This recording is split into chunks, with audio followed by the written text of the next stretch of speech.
ನಮಸ್ಕಾರ ವೀಕ್ಷಕರೇ, ಮತ್ತೊಂದು ಹೊಸ ಮಾಹಿತಿಯೊಂದಿಗೆ ತಮಗೆಲ್ಲರಿಗೂ ನಮ್ಮ ಒಂದು ಯೂಟ್ಯೂಬ್ ಚಾನಲ್ಗೆ ಸ್ವಾಗತ. ಇವತ್ತಿನ ಈ ಒಂದು ವಿಡಿಯೋದಲ್ಲಿ ತಿಳಿಸ್ಕೊಡ್ತಾ ಇರೋ ಮಾಹಿತಿ ಏನಪ್ಪಾ ಅಂದ್ರೆ, ಕ್ಯಾಟಗರಿ 3B ಯಲ್ಲಿ ಬರುವಂತ ಎಲ್ಲಾ ಜಾತಿಯವರ ಒಂದು ಜಾತಿ ಮತ್ತು ಆದಾಯ ಪ್ರಮಾಣ ಪತ್ರಕ್ಕಾಗಿ ಅರ್ಜಿಯನ್ನ ಸಲ್ಲಿಸುವಂತ ಒಂದು ಪ್ರೊಸೆಸ್ ಅನ್ನ ಇವತ್ತಿನ ಈ ಒಂದು ವಿಡಿಯೋದಲ್ಲಿ ತಿಳಿಸ್ಕೊಡ್ತಾ ಇದ್ದೇನೆ. ಜಾತಿ ಮತ್ತು ಆದಾಯ ಪ್ರಮಾಣ ಪತ್ರಕ್ಕೆ ಅರ್ಜಿಯನ್ನ ಸಲ್ಲಿಸಲಿಕ್ಕೆ ಯಾವ ಎಲ್ಲ ದಾಖಲೆಗಳು ಬೇಕಾಗುತ್ತೆ, ಅರ್ಜಿ ಸಲ್ಲಿಸುವಂತ ಒಂದು ಪ್ರೊಸೆಸ್ ಯಾವ ತರ ಇರುತ್ತೆ, ಅರ್ಜಿ ಸಲ್ಲಿಸಿದ ನಂತರ ಜಾತಿ ಪ್ರಮಾಣ ಪತ್ರಗಳು ನಿಮ್ಗೆ ಯಾವಾಗ ಸಿಗುತ್ತೆ, ಇದ್ರ ಬಗ್ಗೆ ಸಂಪೂರ್ಣವಾದಂತಹ ಮಾಹಿತಿನ ಇವತ್ತಿನ ಈ ಒಂದು ವಿಡಿಯೋದಲ್ಲಿ ತಿಳಿಸ್ಕೊಡ್ತಾ ಇದ್ದೇನೆ. ವಿಡಿಯೋನ ಪೂರ್ತಿಯಾಗಿ ನೋಡಿ. ಚಾನಲ್ಗೆ ಯಾರೆಲ್ಲ ಹೊಸಬರು ಇದ್ರೆ ಚಾನಲ್ಗೆ ತಪ್ಪದೇನೆ ಸಬ್ಸ್ಕ್ರೈಬ್ ಮಾಡ್ಕೊಳ್ಳಿ. ಇದೇ ತರ ಉಪಯುಕ್ತ ಮಾಹಿತಿಗಳು ನಿಮ್ಗೆ ನಿರಂತರವಾಗಿ ನೋಟಿಫಿಕೇಶನ್ ಬರ್ತಾ ಇರುತ್ತೆ. ಸೊ ನೋಡಿ ವೀಕ್ಷಕರೇ, ಮೊದಲು ನಾವು ಜಾತಿ ಆದಾಯ ಪ್ರಮಾಣ ಪತ್ರಕ್ಕೆ ಅರ್ಜಿ ಸಲ್ಲಿಸಬೇಕು ಅಂತಂದ್ರೆ TC ಅಥವಾ ಶಾಲೆ ದೃಢೀಕರಣ ಬೇಕಾಗುತ್ತೆ. ಇವೆರಡರಲ್ಲಿ ಯಾವ್ದಾದ್ರು ಒಂದಿರಬೇಕು. ನಂತರ ರೇಷನ್ ಕಾರ್ಡ್ ಬೇಕಾಗುತ್ತೆ. ಇದರ ನಂತರ ಆಧಾರ್ ಕಾರ್ಡ್ಗೆ ಲಿಂಕ್ ಇರುವಂತಹ ಮೊಬೈಲ್ ನಂಬರು ಮತ್ತೆ ಇಮೇಲ್ ID.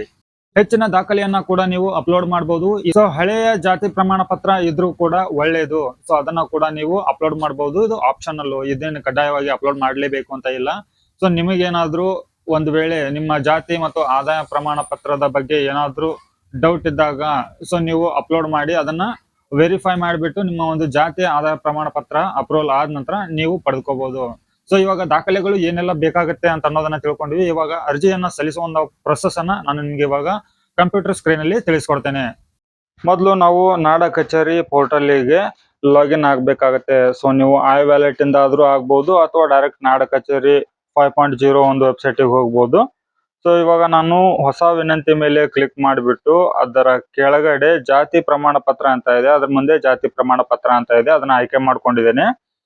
ಸೊ ಇಲ್ಲಿ ನೀವು ದಾಖಲೆಗಳು ಏನೆಲ್ಲ ಬೇಕಾಗುತ್ತೆ ಅಂತ ಅನ್ನೋದನ್ನ ನಾನು ತಿಳಿಸ್ಕೊಟ್ಟಿದ್ದೇನೆ. ಸೊ ಇವಾಗ ಮುಂದುವರಿಸಿ ಮೇಲೆ ಕ್ಲಿಕ್ ಮಾಡಿದ್ರೆ ಇಲ್ಲಿ ನಿಮ್ಮ next step EKYC service open ಆಗುತ್ತೆ. ಮೊದಲು ಇಲ್ಲಿ ನೀವು ನಿಮ್ಮ ಆಧಾರ್ ಕಾರ್ಡ್ ನಂಬರ್ ಅನ್ನ ಹಾಕಿಬಿಟ್ಟು ಕನ್ಸೆಂಟ್ ಅನ್ನ ಚೆಕ್ ಮಾರ್ಕ್ ಹಾಕೊಂಡು OTP ಅನ್ನ ಪಡೆದುಕೊಂಡು OTP ಅನ್ನ ಹಾಕ್ಬೇಕಾಗತ್ತೆ. ಸ್ವಲ್ಪ ಇಲ್ಲಿ ಸ್ಕ್ರೋಲ್ ಡೌನ್ ಮಾಡಿ OTP ಅನ್ನ ಪಡೀರಿ.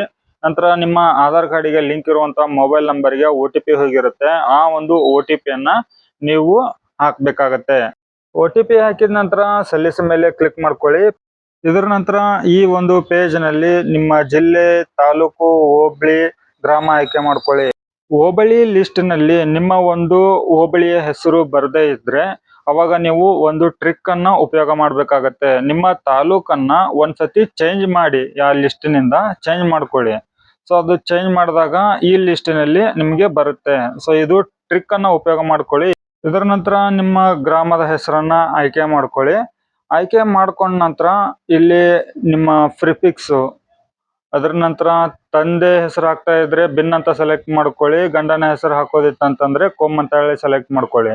ಸೊ ಇವಾಗ ತಂದೆ ತಾಯಂದಿರ ಹೆಸರನ್ನ ಹಾಕಿ, ಹೆಸರೆಲ್ಲ ಹಾಕಿದ ನಂತರ ಇಲ್ಲಿ ನಿಮ್ಮ ಕಾಂಟ್ಯಾಕ್ಟ್ ನಂಬರ್ ಅನ್ನ ಎಂಟ್ರಿ ಮಾಡಿ OTP ಕಳಿಸಿ ಮೇಲೆ ಕ್ಲಿಕ್ ಮಾಡ್ಕೊಳ್ಳಿ. ನೀವು ಕೊಟ್ಟಿರುವಂತ ಮೊಬೈಲ್ ನಂಬರು ಆಧಾರ್ ಕಾರ್ಡಿಗೆ ಲಿಂಕ್ ಇಲ್ಲದೆ ಇದ್ರೂ ಪರವಾಗಿಲ್ಲ, ಆ ನಂಬರ್ಗೆ OTP ಬರುತ್ತೆ. ಸೊ ಆಧಾರ್ ಕಾರ್ಡಿಗೆ ಲಿಂಕ್ ಇರೋ ನಂಬರ್ ಅನ್ನ ಹಾಕ್ಬೇಕಂತ ಏನು ಕಡ್ಡಾಯ ಏನಿಲ್ಲ. ಸೊ ಯಾವ್ದಾದ್ರು ನಂಬರ್ ಅನ್ನ ಹಾಕಿ ನೀವು OTP ಪಡ್ಕೊಂಡು ಪರಿಶೀಲನೆ ಮಾಡ್ಬೋದು. ಇದರ ನಂತರ ಇಮೇಲ್ ID ಅನ್ನ ಸಹಿತ ಇಲ್ಲಿ ಎಂಟ್ರಿ ಮಾಡಿ ಅದಕ್ಕೂ ಕೂಡ OTP ಕಳಿಸಿ ಮೇಲೆ ಕ್ಲಿಕ್ ಮಾಡ್ಕೊಳ್ಳಿ. ನೀವು ಕೊಟ್ಟಿರುವಂತ ಇಮೇಲ್ IDಗೆ OTP ಹೋಗಿರುತ್ತೆ. ಆ ಒಂದು OTP ಅನ್ನ ಎಂಟ್ರಿ ಮಾಡಿಬಿಟ್ಟು ಪರಿಶೀಲನೆ ಮಾಡಿ. ಇದರ ನಂತರ ನಿಮ್ಮ ಒಂದು ಪ್ರಮಾಣ ಪತ್ರವನ್ನ ಡಿಜಿಲಾಕರ್ಗೆ ಸೇವ್ ಮಾಡ್ಬೇಕಂತ ಕೇಳ್ತಾ ಇದೆ. ಎಸ್ ಅಂತ ಕ್ಲಿಕ್ ಮಾಡ್ಕೊಂಡು ನೆಕ್ಸ್ಟ್ ಮೇಲೆ ಕ್ಲಿಕ್ ಮಾಡ್ಕೊಳ್ಳಿ. ಇಲ್ಲಿ ನಿಮ್ಮ ಮೀಸಲಾತಿ ವರ್ಗ ಕ್ಯಾಟಗರಿ 3B ಅಂದ್ರೆ ಪ್ರವರ್ಗ 3B ಅನ್ನೋ ಒಂದು ಆಪ್ಷನ್ ಆಯ್ಕೆ ಮಾಡಿಕೊಂಡು ಜಾತಿ ಅಂತ ಹೇಳಿ ಇಲ್ಲಿ ಒಂದು ಲಿಸ್ಟ್ ಬರುತ್ತೆ. ಈ ಲಿಸ್ಟಿನಿಂದ ನಿಮ್ಮ ಜಾತಿ ಯಾವುದು ಅನ್ನೋದನ್ನ ಆಯ್ಕೆ ಮಾಡ್ಕೊಳ್ಳಿ.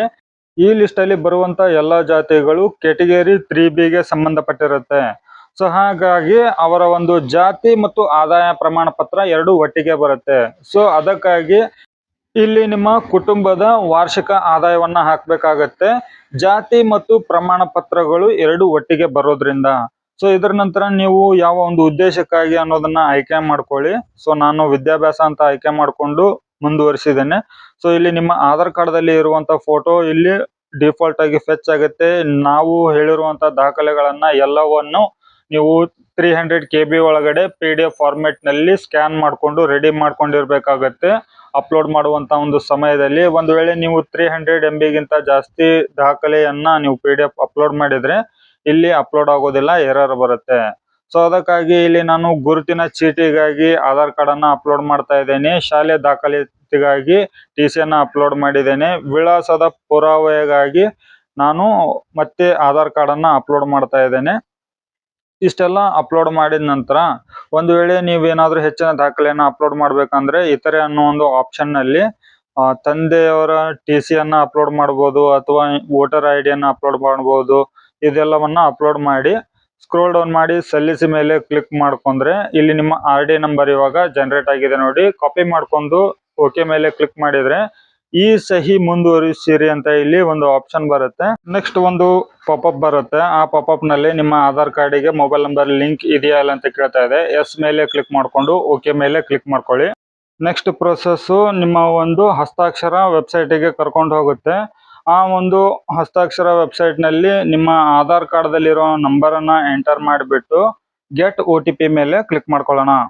ಇದರ ನಂತರ ನಿಮ್ಮ ಆಧಾರ್ ಕಾರ್ಡ್ಗೆ ಲಿಂಕ್ ಇರುವಂತ ಮೊಬೈಲ್ ನಂಬರ್ಗೆ OTP ಹೋಗುತ್ತೆ. ಆ ಒಂದು OTP ಅನ್ನ ನೀವು ಇಲ್ಲಿ ಎಂಟ್ರಿ ಮಾಡಿಬಿಟ್ಟು ಸಬ್ಮಿಟ್ ಮೇಲೆ ಕ್ಲಿಕ್ ಮಾಡ್ಕೋಬೇಕಾಗತ್ತೆ.